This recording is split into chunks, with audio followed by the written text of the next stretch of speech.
नमस्कार, मैं ललित प्रजापति और वित्त मंत्री ने अपना 9वां बजट पेश कर दिया है फ्लोलेसली। और ऐसा करने वाली वो पहली वित्त मंत्री होंगी, महिला वित्त मंत्री, जिन्होंने लगातार 9 बजट पेश कर दिए हैं। उनके बजट को लेकर तमाम तरह से अलग अलग एंगल को लेकर बातें कही जा रही हैं। अभी हम ये बात करने जा रहे हैं, इस छोटे से वीडियो में हम आपको ये बताएंगे कि मोटा मोटी अभी तक जो बजट की सामान्य समझ बताती है कि क्या क्या सस्ता हुआ है और क्या क्या महंगा हुआ है। महंगे जो प्रोडक्ट हैं, हालांकि वो कुछ कम है, लेकिन सस्ते होने वाले जो प्रोडक्ट्स हैं उनकी फहरिस्त थोड़ी बड़ी है। कस्टम ड्यूटी घटाई गई है, कस्टम ड्यूटी घटने के बाद प्रोडक्ट सस्ते हुए हैं। मोटा मोटी आपको बता देते हैं कि कौन कौन सी चीज़ सस्ती हो सकती है। एक बात, बजट भाषण में वित्त मंत्री ने क्या कुछ कहा था। उन्होंने अपने बजट भाषण में कहा कि ऐसी वस्तुओं पर कस्टम ड्यूटी घटाई जा रही है जो भारत में बनती हैं। ठीक, ऐसी वस्तुओं पर कस्टम ड्यूटी घटाई जा रही है जो भारत में बनती हैं।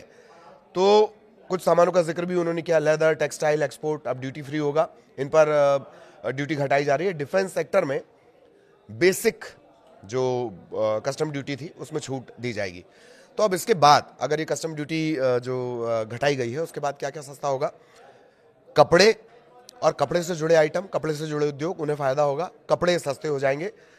लेदर आइटम जो बनते भी हैं भारत में और बाहर एक्सपोर्ट भी होते हैं, वो भी सस्ते हो जाएंगे। इसमें जूते भी बताए जा रहे हैं। सिंथेटिक फुटवेयर और चमड़े से जुड़े उत्पाद, जैसे कि हमने जिक्र किया, चमड़ा और चमड़े से बने उत्पाद, उसमें बैग बनता है, जूते बनते हैं, चप्पल बनती हैं और भी बहुत सारी चीज़ें।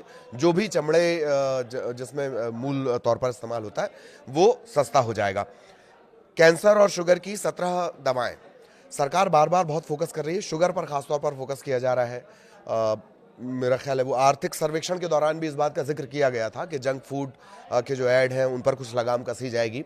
सरकार इसे लेकर बहुत ज़्यादा चिंतित है, कैंसर को और शुगर को लेकर। जीएसटी के जब रिफॉर्म्स आए थे तब भी ये बात तय हो गई थी कि जो जीवन रोधी, जो जीवन के लिए जीवन रक्षक दवाएं हैं, जीवन रक्षक दवाएं, वो सस्ती की जाएंगी। और कैंसर पर करीब करीब जो 17 दवाइयाँ जो कैंसर के ट्रीटमेंट में इस्तेमाल होती हैं, ऐसी 17 दवाइयाँ मोटा तौर पे वो सस्ती हो गई हैं।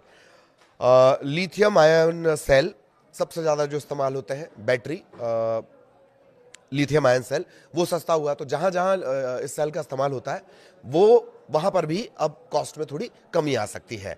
मोबाइल की बैटरियाँ, उसे भी आप इसी कैटेगरी में रखिए, वो भी सस्ते हो जाएंगे। सोलर ग्लास सस्ते होंगे। सरकार बार बार फोकस कर रही है कि ऊर्जा के जो गैर पारंपरिक स्रोत हैं, पारंपरिक में क्या आ गया, ट्रेडिशनल में क्या आ जाता है, कोयला हो गया, पेट्रोल हो गया, उससे थोड़ा फोकस हटाया जाए। सौर ऊर्जा को लेकर प्रधानमंत्री के नाम से प्रधानमंत्री की एक योजना भी, उन्होंने सूर्य किरण योजना भी शुरू की है। तो सरकार ये तय था कि जो सोलर प्रोडक्ट है उसमें कुछ ना कुछ राहत मिलेगी। तो सोलर ग्लास सस्ते होंगे। मिक्स्ड गैस सीएनजी सस्ती होगी। इलेक्ट्रॉनिक व्हीकल सेगमेंट से बहुत सारी डिमांड की जा रही थी। टाटा मोटर्स का भी आपको एक बयान याद होगा, उस पर भी हमने एसवी जो ईवी है, इलेक्ट्रिक व्हीकल सेगमेंट, उसको लेकर भी हमने वीडियो बनाया था। उसमें पूरा डिटेल में है कि इलेक्ट्रिक व्हीकल कितना बड़ा है, भारत का इलेक्ट्रिक व्हीकल मार्केट कितना बड़ा है।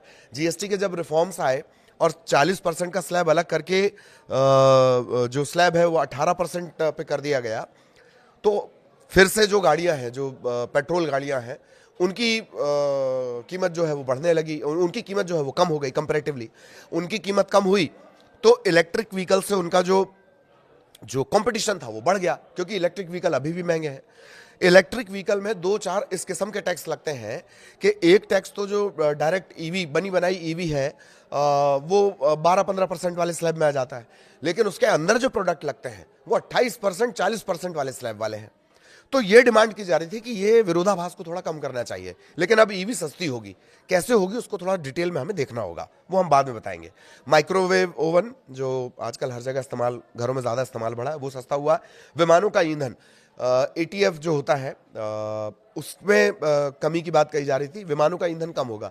विमानों का ईंधन कम होगा तो जो हवाई यात्रा है वो सस्ती हो जाएगी। एयर फ्यूल अगर सस्ता होगा विमानों में जो लगता है, बहुत बड़ा कॉस्ट जो विमान यात्रा आप करते हैं उसमें बहुत बड़ा कॉस्ट इस फ्यूल का होता है।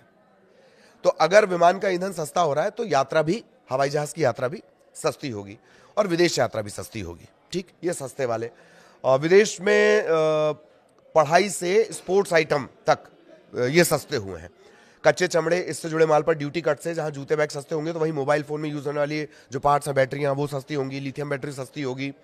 इसके अलावा विदेश में पढ़ाई सस्ती करने से जुड़ा बड़ा ऐलान, टीसीएस का जो इंटरेस्ट रेट है उसे 5% से कम करके अब 2% किया गया है, और स्पोर्ट्स से जुड़े आइटम उन पर भी ड्यूटी, कस्टम ड्यूटी घटाई गई है। तो स्पोर्ट्स से जुड़े आइटम सस्ते हो जाएंगे और विदेशों में पढ़ाई थोड़ी सस्ती हो जाएगी। ड्यूटी, टीसीएस ड्यूटी 5% से घटाकर 2% कर दी गई है। इसके अलावा कुछ सेक्टर्स ऐसे भी हैं जो महंगे होंगे, ये तय था। जैसे सिन प्रोडक्ट, उनका 40% के स्लैब में उन्हें डाल दिया गया है। बड़ी गाड़ियां जो 4 मीटर से जिनकी लेंथ ज़्यादा होती है वो 40% के स्लैब में डाल दी गई है। तो ये जीएसटी रिफॉर्म्स के साथ ही तय हो गया था। सिन प्रोडक्ट, विलासिता की वस्तुएं, ये महंगी होंगी, उसमें शराब भी है, सिगरेट भी उसमें शामिल है। हालांकि ये जो सिगरेट और शराब का मसला है, चूंकि शराब का जो मसला है, शराब स्टेट का मैटर है। आपने देखा होगा दारू की बोतल पे लिखा होता है for sale in UP only, for sale in MP only, जगह का भी नाम, स्टेट का नाम लिखा होता है। तो उसमें सरकार के टैक्स होते हैं, वो सरकार, स्टेट गवर्नमेंट उससे रेवेन्यू कमाती है। तो वो बाद में तय होगा। शराब तो महंगी होगी, ये तय है, बाद में ये तय होगा। हालांकि जो मदर ऑफ ऑल डील्स हुआ है, उसके चलते विदेश से आने वाली शराब सस्ती हुई है। एग्जैक्टली कितना सस्ता और कितना महंगा हुआ है, थोड़ा सा आपको इसके लिए इंतजार करना होगा। स्क्रैप और खनिज, रेयर अर्थ पे सरकार कॉरिडोर बनाने का ऐलान भी कर रही है, लेकिन खनिज महंगे होंगे। अगर खनिज का इस्तेमाल आप करते हैं किसी भी फॉर्म में, अपनी इंडस्ट्रियल फॉर्म में करते हैं या किसी और तरीके से रॉ मटेरियल खनिज वाला है आपका, तो ये महंगा होगा। और ज़्यादा डिटेल हम आपको बताएंगे, विस्तार से भी बताएंगे कि आखिर कैसे ये जो टैक्स कटिंग हुई है और टैक्स कटिंग के बाद क्या फ़ायदा हो रहा है आपको, क्या नुकसान हो रहा है, नफ़ा नुकसान, विस्तार से भी आपको बताएंगे। फिलहाल इतना ही। नमस्कार।